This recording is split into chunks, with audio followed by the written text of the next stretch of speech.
Anti-Blackness is so deeply ingrained in the Latin American region that it's often ignored or defended, like in the case of Dominican baseball player Sammy Sosa, who downplayed using a bleaching cream that whitened his skin.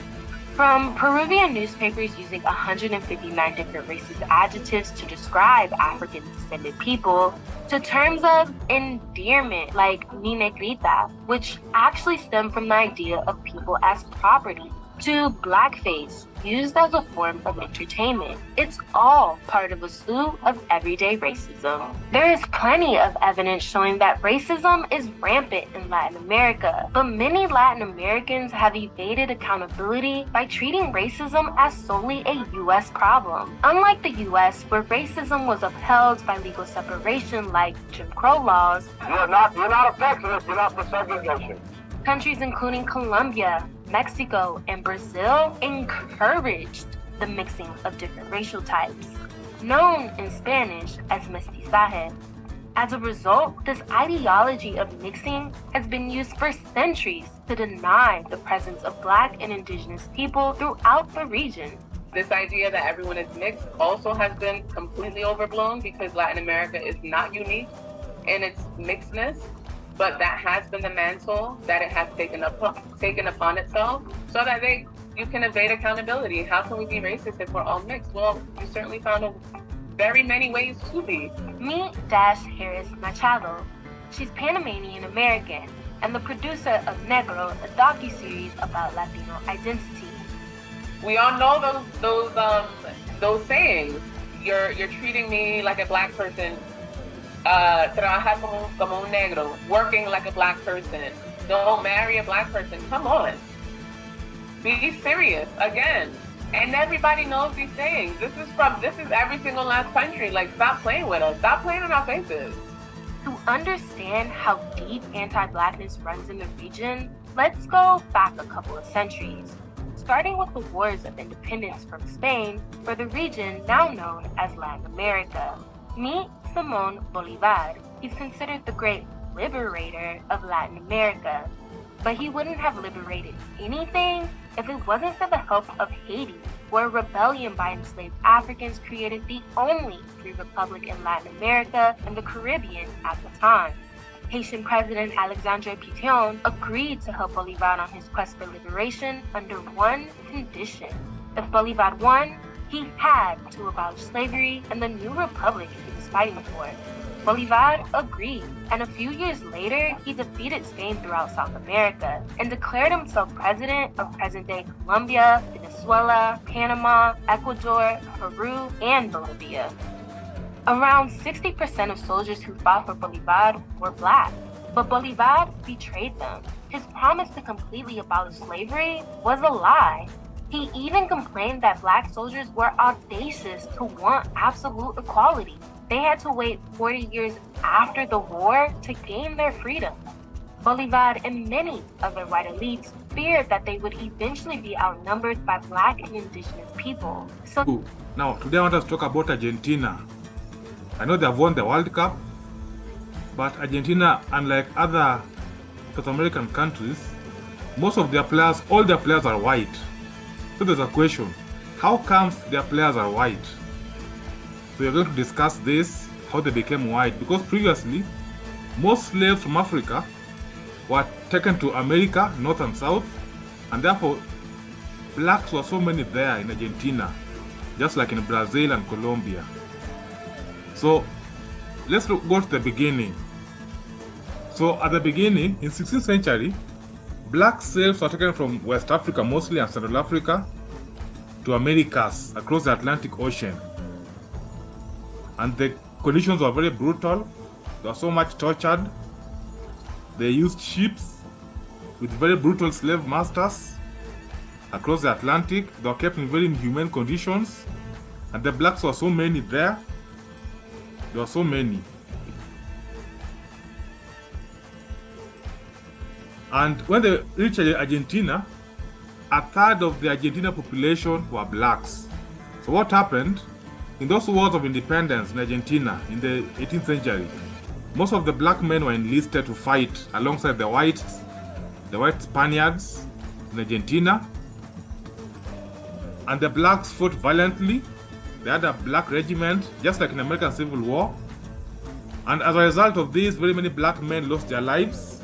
So that act of blacks enlisting in the army led to the death of many blacks in Argentina, black men. But now again, just like among the Indians in America and African Americans in America, smallpox also was used to wipe out other blacks in Argentina. So because of this, very many blacks died from the war, from those wars, and even from smallpox. So it was a systematic dissemination of the black population in Argentina. So as a result, only women remained. And these women who remained, black women, they had to be married by the white men. So the black women who remained, because their husbands, their black men had died, so they had to be married by white men. So as a result, they had interracial couples of black men and the white men. And the kids they gave birth to were mulatto children. Look at that child. Mulatto child. When these mulatto children grew up, they became mulatto men.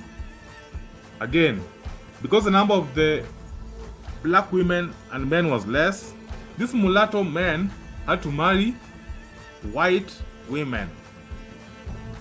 So find that systematically, the third generation now are white children. Because the mulatto man married a white woman, so the child they produced is now a white woman. No, a white child, a white boy or a white girl. So you can see systematically, the blacks they have been whitened.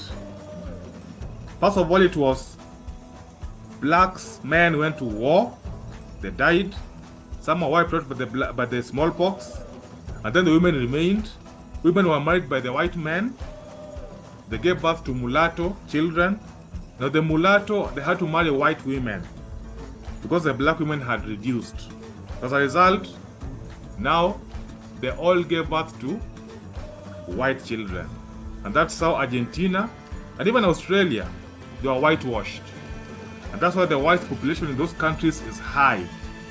And that's why the Argentina football squad, from the earliest, most of them were whites. But here you can see there was only one black here. But systematically, the number of blacks reduced because now very many of the kids who are being born were now white. So the blacks were whitewashed. They first of all became mulattoes. And then because they married white women, the kids they gave birth to were white. So the Argentina football team began to become white and whiter, and even most of the American population, Argentina population, began to become whiter and whiter. And that's why 1978, now most of their squad was white. When they won the World Cup in 78, like in a campus, most of their players were white. And even today, you find that the winning team of Akina Messi is also white. So that's how the Argentina population, which was 30% black, is now, I can say it is 80% white. It has been whitened. Just like the Australia is also whitened. So that's how whitening is done. This is called blanqueamiento, that process. It is systematic and is carried out by the European powers. So you can say that now Argentina is like a European country. They're like a European country because of their population demographic. And they speak Spanish and Italian, and they're mostly white. Yeah, so that's the unfortunate situation we have. Very sad. But still, we congratulate them for winning the World Cup because pure talent can't be denied. So we congratulate Messi and Argentina for winning that World Cup for the third time in their country's history. Yeah, so that's today's analysis of why Argentina is purely white, yet other countries which are their neighbors like Brazil, Colombia, Paraguay, they are mostly blacks there. But Argentina and Uruguay, they are white. This was done systematically and deliberately. It took years, decades, even a century to transform the 30% blacks to become now purely white. It was a process that took years and time. It was planned. So human beings are capable of doing a lot of bad things. These are it's a historical fact that happened. Yeah, so that's the lesson for today. And we congratulate them. And I urge you to subscribe to my channel for more such educative material.